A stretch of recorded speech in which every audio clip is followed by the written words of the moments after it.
Pada video kali ini, kita akan belajar materi kelas 5, tema 1, organ gerak hewan dan manusia. Subtema 1, pembelajaran 1. Tujuan pembelajarannya adalah 1. Dengan membaca teks tentang organ manusia dan hewan, siswa dapat menyebutkan alat gerak hewan dan manusia secara benar.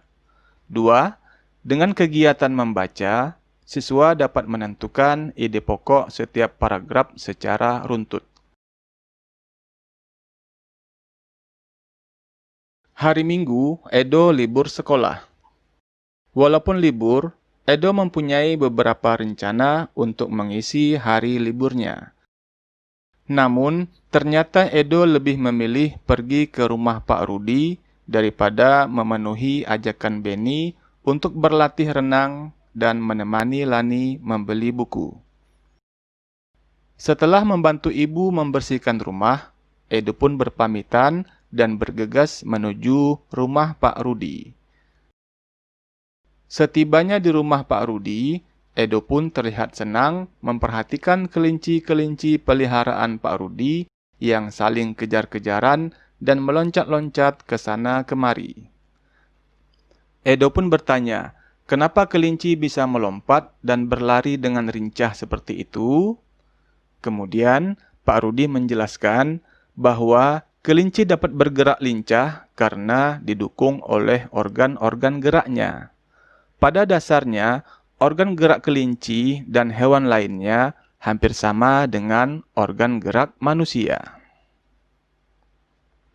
Setelah mendengarkan penjelasan Pak Rudi, Edo pun semakin penasaran apa dan bagaimana sih organ gerak itu. Nah, sekarang kita akan belajar lebih jauh tentang organ gerak manusia dan hewan. Salah satu ciri makhluk hidup adalah bergerak. Secara umum, gerak dapat diartikan berpindah tempat atau perubahan posisi sebagian atau seluruh bagian dari tubuh.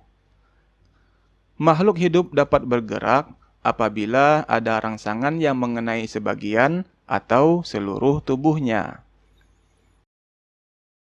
Gerak pada manusia dan hewan menggunakan organ gerak yang tersusun dalam sistem gerak.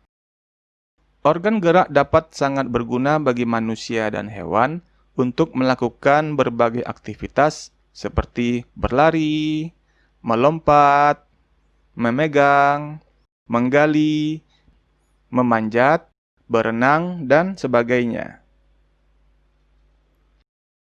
Organ gerak manusia dan hewan memiliki kesamaan. Alat-alat gerak yang digunakan pada manusia dan hewan ada dua macam, yaitu alat gerak pasif berupa tulang dan alat gerak aktif berupa otot. Kerjasama antara kedua alat gerak tersebut membentuk suatu sistem yang disebut dengan sistem gerak.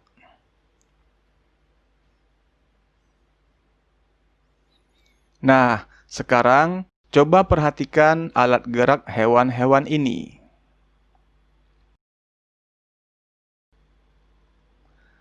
Alat gerak utama kelinci adalah kaki. Kelinci memiliki dua buah kaki depan yang berfungsi untuk memegang makanan dan dua buah kaki belakang yang ukurannya lebih panjang daripada kaki depannya, sehingga kelinci bisa melompat dengan jauh dan bergerak dengan lincah. Alat gerak elang adalah sayap dan tulang rangka. Dengan adanya sayap ini, elang mampu terbang bebas di udara. Alat gerak ikan adalah sirip. Ada beberapa macam sirip pada ikan yang membantunya berenang bebas di air, yaitu sirip dada, sirip ekor, sirip perut, dan sirip punggung. Nah, bagaimanakah dengan alat gerak hewan lainnya? Adik-adik bisa mengetahuinya dengan cara mengamati gerak hewan-hewan secara langsung, atau bertanya dengan orang tua maupun guru, dan bisa juga dengan membaca buku-buku yang membahas alat gerak hewan.